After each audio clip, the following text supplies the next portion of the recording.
Hi everybody and welcome to Heel Heat. My name is George Coles, and on this episode we're doing Who Was Better. The topic for this Who Was Better: two former Intercontinental Champions, two members of a memorable tag team in the 1980s, late 80s that is, Greg the Hammer Valentine and the Honky Tonk Man. We're talking about the former Rhythm and Blues tag team partners, two of the most celebrated Intercontinental Champions of all time. We're going to break this down into 8 different categories. Each category is graded on a 1 to 5 scale, 1 being the worst, 5 being the best. At the end, we're going to total up the points. Whoever has the most wins. There is a chance for 5 bonus points, and we'll talk about that when we get there. But first, our first category, technical wrestling. For Valentine, I'm going to give Valentine a 4. I kind of think a lot gets lost on just how good Valentine was in the ring based on kind of the era he was pushed in. There wasn't a demand for a high-level, highly skilled in-ring competitor in the WWF at the time that he was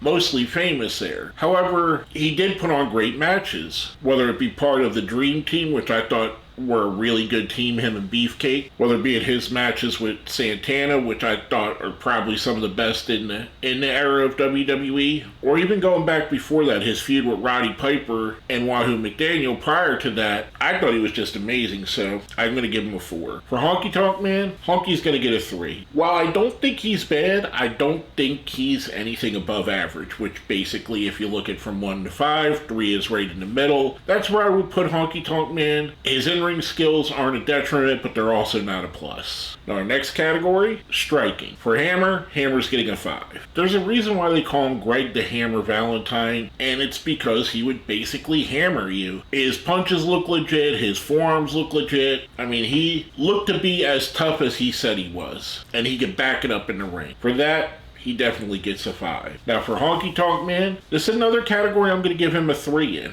And I'm probably being a little bit generous there, because Honky Tonk strikes, let's be honest, they were a little bit on the weak side. However, I also think that played into his character. His character wasn't meant to be a strong character. It was meant to be a chicken shit heel, which I think he played up perfectly. So for that, I'm giving him the benefit of a doubt. We're going to bring him up to a 3. Now, how they perform as a heel, I'm giving both these guys a 5. To me, again, they get overlooked by some of the other heels of the generation, but the heat generated from stuff like Valentine wearing I Broke Wahoo's Leg t-shirts, or Honky Tonk Man hitting Jake Roberts with a guitar. These guys were just heat magnets, and they knew how to draw it, they knew how to make you care, they knew how to make you cheer for their opponent. That's why I think they both get a 5. Next up, how they perform as a babyface. So in fairness to Valentine, I don't think I've ever seen his work as a babyface other than later on in like Legends matches, and I really wouldn't consider that something that I would add to the grade. But I'm going to give him the benefit of the doubt. We're going to give him a 3 in this category, just like I said, for the benefit of the doubt. For the Honky Tonk Man, I'm going to give him a 2. Again, much like Valentine, he doesn't have much face work, and in Legends matches, of course, all the Legends are going to be faces by default. However, the face work that I see, especially his early run in WWF, where he was brought in as a babyface, it just wasn't good. There's a natural cockiness to the Honky Tonk Man, a natural smugness to the Honky Tonk Man, and I don't mean this in a bad way. I don't mean it like I think the guy's an asshole in his real life. I mean it as endearing. It helped his wrestling career. For that, it didn't carry over so much when he was a babyface. Like I said, I gotta give him a 2. Now, our next category, promos. For Valentine's getting a 2 here. I don't know what it is about Valentine's promos. They're not bad, per se. I just feel like they're a step below even what I would consider average. I don't think he fumbles over his words. I don't think that he basically is horrible. I do think, however, he is very monotone and very blasé. If he came around in this era, I think he'd be someone that you would definitely know followed the script, and you could tell he was reading from a script. That's why I gotta give him a little bit of a knockoff. He gets a 2. Now for Honky Tonk Man's getting a 5. The one thing I absolutely love about Honky Tonk Man is his ability to stay in character and make that character somebody that you absolutely hate. You wanted to see him get his head smashed in. You wanted to see Ultimate Warrior destroy him. You wanted to see whoever he was facing get the win on him. And a lot of that came from his promo ability. I think he was absolutely great at it. He played the character perfectly. I'm giving him a 5 here. Now next up, presentation. For Valentine, Valentine is going to get a 4. As much as I liked his sequence robes and I Broke Wahoo's Leg t-shirt, I can't put him in the top category because when you think about it, in the same era, you had Paul Orndorff wearing very similar robes, Ric Flair wearing more extravagant versions, Tully Blanchard wearing very similar gear. Yes, the Hammer would have an arm and a hammer on the back or hearts all over it, and it would be specific to him, but like I said, he wasn't doing anything that much crazier than everybody else was. That's why he gets a 4. Now for Honky, Honky's getting a 5. I mean, everything from the music, the I'm cool, I'm cocky, I'm bad, which I think honestly is the best theme song as far as fitting a wrestler in the history of wrestling, in my opinion. The Elvis jumpsuit, the tights with the guitars, his whole look was absolutely perfect for him. Like I said, his presentation, so top notch, I'm giving it a 5. Next up, charisma. For Valentine, Valentine's getting a 3. Much like I said with his promos, he came off a little bit dry, a little bit monotone, a little bit bland,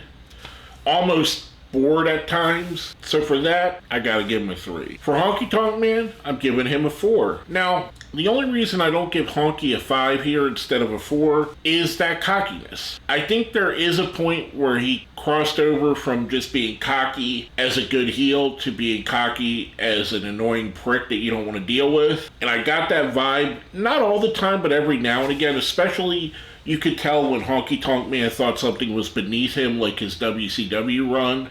For that reason, I gotta give him a 4. Now last but not least, big game performance. How they perform on the biggest stages when the lights are on, when they're in the main event, where they're in a championship match, when they're defending their title or winning it or whatever it may be. For the Hammer's getting a 4. Greg Valentine is in one of my 5 favorite matches of all time, the dog collar match with Roddy Piper, and depending on the day, it could be as high as number 1. I think wrestling matches, kind of like music, is subjective.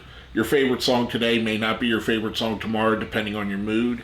This is definitely one of my 5 favorite matches, and it's one of the matches that always comes up when I mention one of my favorites of all time. I put it right up there with the Dusty Rhodes, Tully Blanchard I Quit match, the Ric Flair and Terry Funk I Quit match, the End of an Era Triple H and Undertaker Hell in a Cell match. I mean, it's one of those matches that I think is just stood the test of time. I mean, we're talking 40 plus years later now, and if you popped it on today and you put it on a show today and presented it as a brand new match, it would work. People would still get it. For that and all these other performances, I gotta give him a 4. I don't think he quite was on the level of the greats of his era, the Ric Flair, the Dusty Rhodes, but when given the right opponent, or even given an opponent under his skill level, he would bring them up to his skill level. So in my opinion, he gets a 4. Now for Honky Tonk Man, Honky gets a 3. Honky's most of his career wasn't counted on to be the great match guy. Some of that he did do in Memphis when he was just Wayne Ferris, and the Tupelo concession stand fight comes to mind, even though that's not really a match. I think the thing with Honky Tonk Man is he was all about the gimmick and wrestling to the gimmick. So while he did prove at times he could have a great match, his gimmick didn't call for him to have a great match. Unfortunately, that takes a little bit of a knockoff here. That's why he gets a 3. Now, totaling them up, Greg the Hammer Valentine gets a total of 30. Honky Tonk Man